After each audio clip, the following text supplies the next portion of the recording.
रुको जरा, सबर करो। When we go to the shore of the sea, hear the roaring of ocean, such is the Om sound Brahm. जब हम समुद्र के किनारे जाते हैं तो दूर से समुद्र के कलकल छल छल की आवाज हमें सुनाई पड़ती है। तो समुद्र सत्य है कि आवाज सत्य है? क्या सत्य है?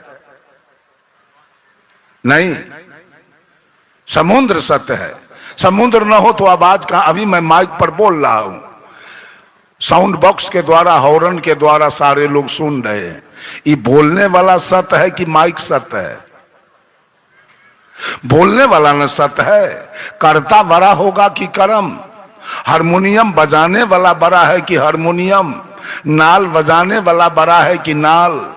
ऑर्गन बजाने वाला बड़ा है कि ऑर्गन? बंधुओं, ये आवाज, साहब कबीर ने कहा, शब्द कहां से उठा तू है, कहमा जाए समाय, हाथ पांव वाको नहीं तो कैसे पकड़ा जाए। शब्द नाभि कमल से उठा तू है, सुन नहीं जाए समाय, हाथ पांव वाको नहीं तो सूरत से पकड़ा जाए।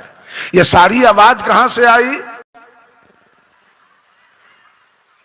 अगर एक भी मानव धरती तल पर नहीं होते तो रामायण, महाभारत, गीता, सुख सागर, वेद, पुराण, स्मृति, उपनिषद कौन लिखता? किसकी बात लिखी जाती? फिजिक्स, केमिस्ट्री, एलिमेंट्री, मैथमेटिक्स कौन लिखता? किसकी बात लिखी जाती? सारे शब्द का बाप ही आत्मा है। तब तो कबीर साहब ने कहा शब्द हमारा। साहब कबीर ने कहा शब्द हमारा, तू शब्द का। शब्द आपका गुलाम है। अगर मानव नहीं होता तो शब्द कहां से आता? सारी शब्द आत्मा की आवाज है। अभी मैं बोल रहा हूं इसलिए कि इस काया में मैं हूं। अभी मैं निकल जाऊं काया से, फिर एक शब्द ही काया से आना बंद हो जाएगा। सारे शब्द का मालिक कौन है? और अक्षर। सबसे पहले आइए अक्षर पर। आवाज नाभि कमल से आत्मा की आवाज आती है, कंठ के निकट आते आते उसका वर्गीकरण हो गया। कंठ बोलता है क ख ग घ या, लेकिन च छ ज झ या बोलने के लिए जिह्वा की जरूरी पड़ती है, और ट ठ ड ढ न बोलने के लिए तारू की जरूरी पड़ती है, और प फ ब भ म बोलने के लिए दोनों होठ की जरूरी है। सारे शब्द का वर्गीकरण यहां से होता है और सारा शब्द आत्मा से निकल के आता है। आज पूरे दुनिया के लोग शब्द के जाप में लगा है। शब्द बड़े हैं कि आप, साहब कबीर कहे पांच तत्व का पुत्रा, युक्ति रचा मैं कीव, मैं तो ही पूछो पंडिता, शब्द बड़ा की जीव। शब्द बड़ा है कि जीव बड़ा है? आज पूरा दुनिया के लोग शब्द का गुलाम बना हुआ है। कुछ बोलिए तो कहेगा ग्रंथ में लिखा है, कुछ बोलिए तो कहेगा ग्रंथ में लिखा है। ग्रंथ में लिखने वाला कौन है? किसकी बात लिखी गई? वेद लिखने वाला कौन है? आज लोग वेद का गुलाम बन गया है। साहब कबीर कहते हैं नर पशु, गुरु पशु, वेद पशु, तिरिया पशु, संसार कहें कबीर वे न पशु, जाके विमल विचार। आज लोग वेद का गुलाम बन गया है। वेद पढ़ रहा है, ओम स्वाहा कर रहा है। शब्द आपके अंदर से निकला और आप शब्द के गुलाम हो गए। शब्द का जाप करते हैं मुक्ति पाने के लिए। जब इतना बात सदगुरु कबीर बोले, सारे लोग सदगुरु कबीर को घेर लिया चारों तरफ से। कहा बाबा आपकी बात नहीं मानी जाएगी। फिर सदगुरु कबीर ने कहा तो बोलो क्या? कहा वेद में लिखा है कि ईश्वर की परमात्मा की सत्ता परोक्ष में है, जिसके कृपा से सारी सृष्टि चल रही। तब साहब कबीर ने दूसरी शंका रख दिया, वेद बरा की जिन उपजाया। बोलिए वेद बड़ा है कि वेद का लेखक? राइटर बड़ा है कि वेद बड़ा? कौन बड़ा होगा? राइटर कौन है? यही है राइटर, वेद लिखने वाला। आज वेद को सारा दुनिया मालिक मान लिया। जो वेद कहेगा वही होगा। कर्म को नौकर कर्म का नौकर करता हो गया, कर्म का नौकर करता है, वेद में लिखी बात को अपने जीवन में उतार रहा है, जातिवाद फैला रहा है, संप्रदायवाद फैला रहा है, देवी देवता का पूजा कर रहा है, बकरी से खसी सब काट रहा है वेद को मालिक मान के। बंधुओं, साहब कबीर कहते हैं पढ़ो रे मन, सबसे पहले तो कहा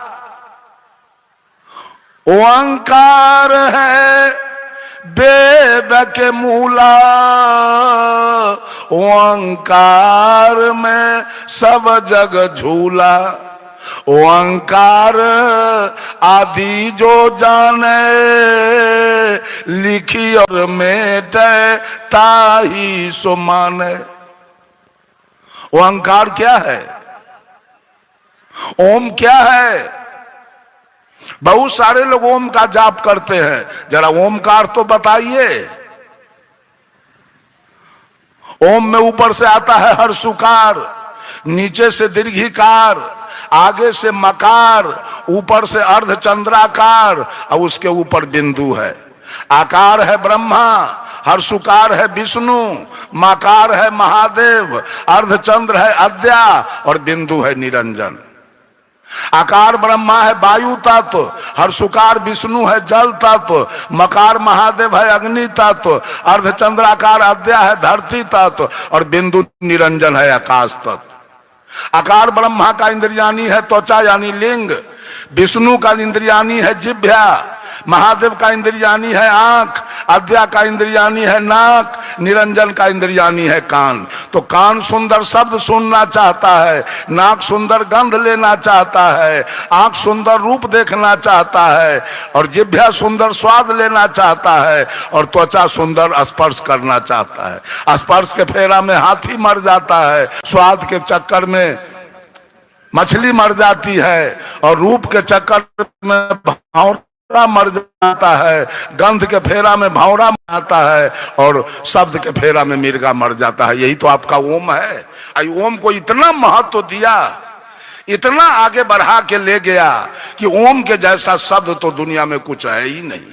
हम कहते हैं ओम के जैसा खतरनाक शब्द ही दुनिया के अंदर नहीं है। समझ के देखिए, समझ के। साहब कबीर कहते हैं ओंकार आदि जो जाने लिखी और मेटे ताई सो माने। अब बोलिए ओम बोर्ड पर कौन लिखेगा? ओम शब्द बोर्ड पर कौन लिखेगा? मनुष्य। और मिटाएगा कौन? तो लिखने और मिटाने वाला बड़ा है कि वो अक्षर बड़ा है? वो अक्षर बड़ा है कि लिखने और मिटाने वाला बड़ा है? कौन बड़ा है? जरा समझिए बात को। साहब कबीर कहते हैं वेद बड़ा की जिन उपजाया, वेद किसी ने लिखा, अब कानून बना के आपके माथे पर छाप दिया, आपके माथे पर रख दिया, आप डिरियाते रहिए पूरा जीवन भर। लिख करके रख दिया है आपके माथे पर, डिरियाते रहिए इसके फेर में, जमीन बेच के सलाद करते रहिए। बाप माए के वेद बना दिया आपके लिए। जमीन बेच के बेटी का विवाह कीजिए, मुंडन कीजिए, छठ कीजिए, होली कीजिए, दिवाली कीजिए, बैनाथ जाइए, जगन्नाथ जाइए, केदारनाथ जाइए, हरिहरनाथ जाइए, पशुपतिनाथ जाइए, गंगा में नहाइए, जमुना में नहाइए, कमला में नहाइए, सब धन फूक दीजिए इसी में। ये वेद ने आपके लिए क्या किया है? बंधुओं, जब ये बात सदगुरु कबीर बोले फिर थर्रा गए सब लोग और फिर कबीर साहब को घेर लिया। कहा बाबा वेद को हम लोग अनादि मानते हैं। तो साहब कबीर ने कहा ई मन बरा कि जही मन माना। किसी चीज को मानने वाला कौन है? मानता कौन है? यह मन किसी चीज को मान लेता है। अब मन को मान के रखने वाला कौन है? अगर जीव निकल जाए काया से तो मन रहेगा। मन बड़ा है कि जीव बड़ा है? जीव बड़ा है। जीव निकल जाए तो मन की सत्ता रहेगी? नहीं रहेगी। फिर कबीर साहब की बात आगे हो गई।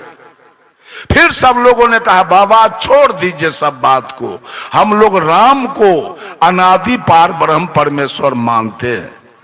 तो साहब कबीर कहते हैं राम बराकी राम ही जाना। बोलो राम बड़े हैं कि राम के पुजारी, राम के सेवक? कौन बड़ा है? सेवक बड़ा है। चीन में राम का सेवक नहीं है, राम की कोई मर्यादा वहां नहीं है। जापान में राम का पुजारी नहीं है, कोई मर्यादा नहीं है। इंग्लैंड में राम का पुजारी नहीं है, राम का कोई मर्यादा नहीं है। रूस में, अमेरिका में, अफ्रीका में, ऑस्ट्रेलिया में राम का पुजारी नहीं है। सऊदी अरब में, लंका में राम का पुजारी नहीं है, तो राम का कोई मर्यादा नहीं है। बिहार में, भारत में राम का पुजारी है तो राम है, और जगह राम का पुजारी नहीं है तो तब पुजारी बड़ा कि राम बड़े? पुजारी बड़ा हो गया। सब लोग भाग गए, सदगुरु कबीर के निकट से सारे लोग भाग गए, कोई जवाबे नहीं आया। अंत में सदगुरु कबीर कहते हैं भरमी भरमी कबीरा फिरे उदास। भगवान के भरम में, ईश्वर परमात्मा के भरम में पढ़कर ये सारे औरत मर्द सतुआ चिवड़ा पूरी ठकुआ खजूर लेके नगर नगर डगर डगर तीरथ तीरथ में उदास होके खोज रहे हैं सब लोग। कहां वो भगवान है, कहां? साहब कबीर ने तो एक शब्द में कह दिया कि खसम बिनु तेली के बैल भयो रे, खसम बिनु तेली के बैल भयो। पहले के जमाने में तेली लोगों के यहां तेल की पेराई होती थी, कोल्हू में तेल गिरता था केंद्र में, और उस कोल्हू में एक बैल चलता था जो बैल परिधि का चक्कर काटता था। एक धूड़ में 500 कोस बैल चलता था। वो बैल को सुख मिलता था कि दुख? दुख मिला। वैसे भगवान बैठा है केंद्र में, सारा दुनिया के औरत मर्द सतुआ चिवड़ा पूरी ठकुआ खजूर लेके जिंदगी भर परिधि का चक्कर, बैनाथ जगन्नाथ और गंगा जमुना वैष्णो देवी के चक्कर काट रहा है भगवान के खोज में। तो तेली के बैल है सब की नहीं? सारा दुनिया के औरत मर्द तेली के बैल है।